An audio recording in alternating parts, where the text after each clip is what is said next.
आशीर्वाद दे ले रही जा और आप सभी सुन ले भी हो कम जा कि सैया जाड़ा में, सैया जाड़ा में अरे गवना करैती रजाई लेखा काम आईती। ए पे हमार एगो मुर्गी डांस बहुत वायरल भइल रहे, जेकरा के आप सभी बहुत ज्यादा आशीर्वाद देने जा। और शिल्पी दीदी भी हैं यहाँ पे, तो आपका भी जब शादी होगा, वैसे हम लोग भी बहुत एक्साइटेड है, लेकिन कब होगा भगवान जाने, क्योंकि हमको नहीं लगता आप शादी करना चाहती हैं किस। और जाड़ा का महीना फिलहाल चल भी रहा है, क्या नवंबर चल रहा है, अभी भी कुहा थोड़ा बहुत आना चालू हो गया है। दिसंबर में तो अच्छा खासा मतलब क्या बोलता है ठंडी पड़ने लगेगी कि सैया जाड़ा में। लेकिन भैया ऐसे ना, हम चाहता नहीं केहू भी तनी गमछी बात हमरा के दे दीजिए। वाह वाह कुंदन हाँ कहे हाँ हम ना दे, हम ना दे, फर्क का पड़ी गड़िया में तो आप ही रहिएगा ना। अच्छा हमरे, हाँ अच्छा हमरे गमछी बताओ, हमरे गमछी हमरे के देता रह जाए। आगे के बात नहीं अपना भोजपुरी अंदाज में एक और गमछी दे दीजिए ताकि तमन्ना दीदी तनी ओढ़ ले। दीदी आपके पास तो है, आपको जरूरत है नहीं, आप तो क्या बोलते हैं ऑल इन वन है। तो तनी हम चाहता नहीं जा कि रउआ लोग भी तनी झूमी जा। का कहे के बा कि सैया जाड़ा में, सैया जाड़ा में गवना करई दी रजाई लेखा काम आईती। सैया जाड़ा में गवना करई दी रजाई लेखा काम आईती। राजा काम आईती हो, काम आईती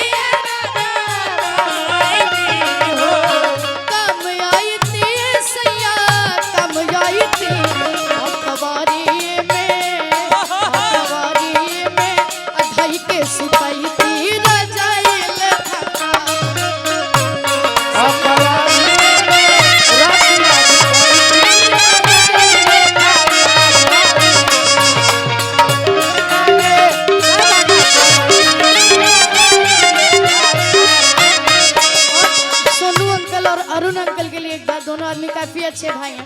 और आप दोनों के लिए अगर न मिलते इस जीवन में लेके जन्म दोबारा, अगर न मिलते इस जीवन में लेके जन्म जन्म का साथ है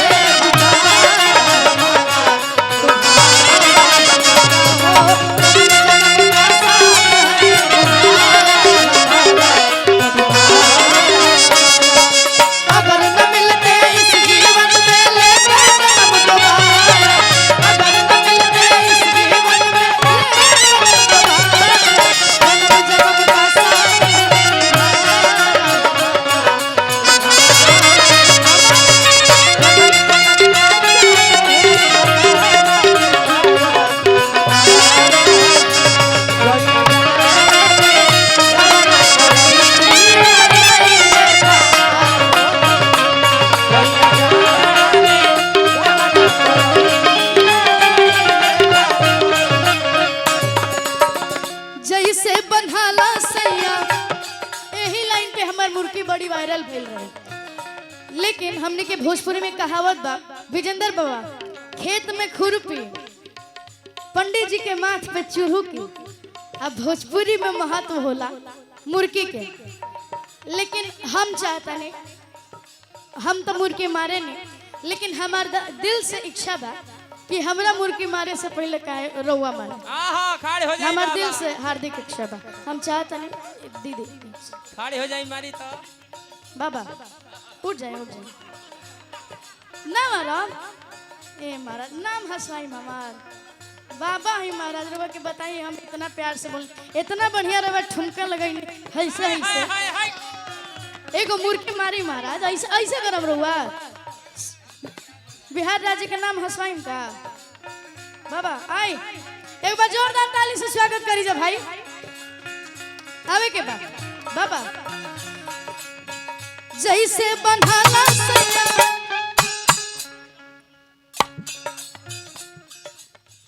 देसीला मारे के बाके बीच देसीला देसीला मारे रहुआ आप लोग भी मारते हैं मुर्गी।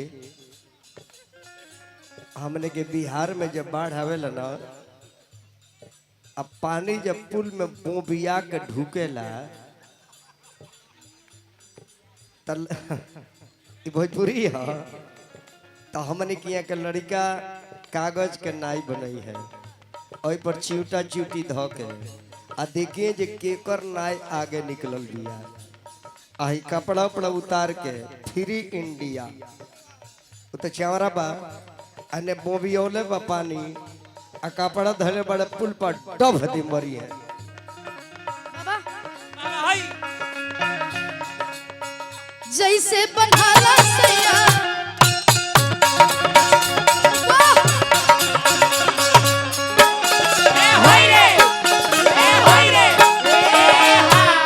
एक लोटा पानी दे दी सब है। ई रहे 5 लाख वाला मुर्गी। ई खाली हमनी के कर सके नहीं जा का जी।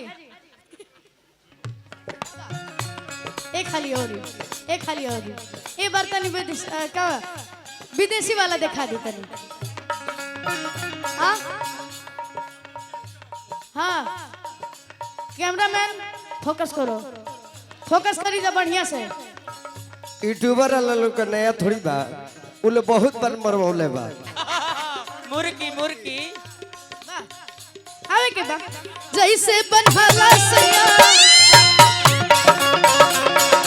ताली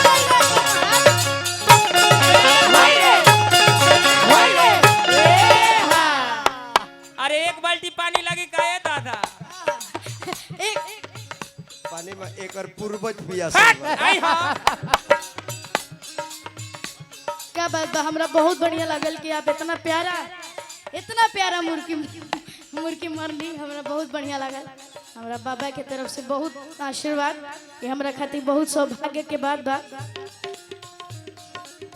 और अब रउआ बैठ जाए कहीं कि रउआ के भी बहुत गर्व के बा। अब तनी हम दिखाओ तनी, और अगर बढ़िया लगी तो एक बार जोरदार ताली बजा के आप सभी अपन आशीर्वाद देंगे। अभी ना जब हमरा करिला के बाद जैसे बनहाला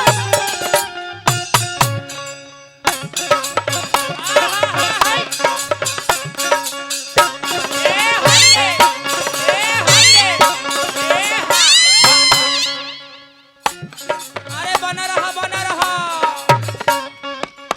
जैसे बनहाला सैया नारियल के रसरी ओ सही फसैती टंगरी में टंगरी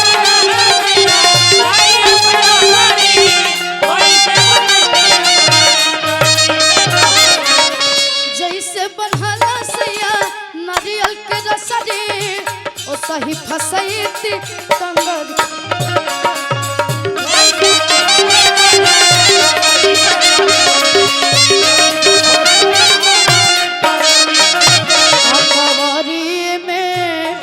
कवरी में अधाई के सुतैती बजाइल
ताली बजाई हमारा चाचा खातिर बहुत बढ़िया शहनाई बजैले। और अब ये तो हम सुना देने, लेकिन अब